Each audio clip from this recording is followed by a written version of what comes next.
On va commencer par Scarlett Lazaric, donc, qui représente ici l'Agir Carco. Je pense qu'il a été question de la prévention, donc je pense que vous pouvez réagir, Scarlett, sur les centres de prévention Agir Carco. Et puis dans la préparation de la table ronde, vous m'avez dit, moi ça fait 20 ans, ça fait plus de 20 ans que je travaille sur le sujet des aidants. Donc ça sera une magnifique occasion de nous présenter, de nous représenter ma boussole aidant. À vous, Scarlett. Oui, bonjour.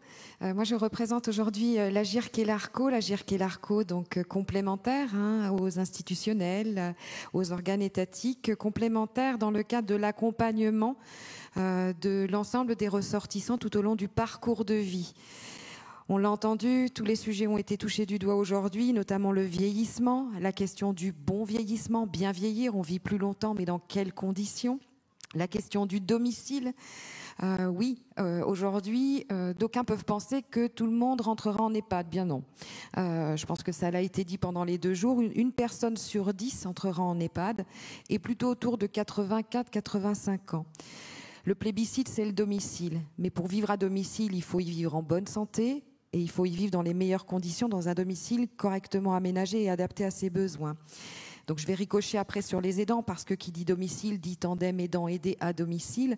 Et donc la mission de l'Agir Larco est d'accompagner pendant tout le parcours de vie en prévention du bien vieillir sous tous ses aspects. Donc oui, on a un outil phare en Agir Larco qui sont les centres de prévention qui sont ouverts à des publics de plus de 50 ans. Pour aller passer un bilan médico-psychosocial et évaluer l'ensemble des besoins qui vont permettre de rester à domicile le plus longtemps possible et dans les meilleures conditions. Et puis, effectivement, je vais parler des aidants. Les aidants, donc avec effectivement cette analyse qui est de dire que les aidants ne sont pas tout seuls. On doit considérer l'aidant avec son aidé. Ça a été sûrement dit aussi à plusieurs reprises. C'est un tandem fragile, un tandem toutefois fusionnel. Et on ne peut pas répondre aux besoins de l'aidant sans répondre aux besoins de l'aidé. C'est complexe. Donc on a, après avoir cheminé, ça fait une 20aine d'années que les groupes de protection sociale travaillent sur le sujet des aidants, on avait une pléthore de prises en charge possibles entre l'attribution de CESU, entre la possibilité d'attribuer des aides techniques, de former. Mais en fait, on ne raisonnait pas en matière de parcours et de besoins parce que le parcours de ce tandem, il va bouger tout au long de l'accompagnement.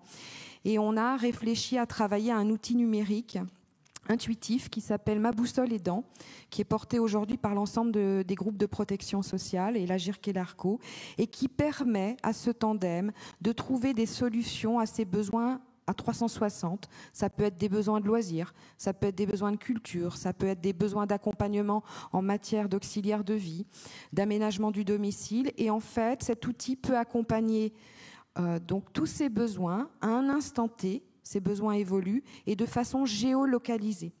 Voilà, quel que soit l'endroit où vous habitez en France. Merci beaucoup.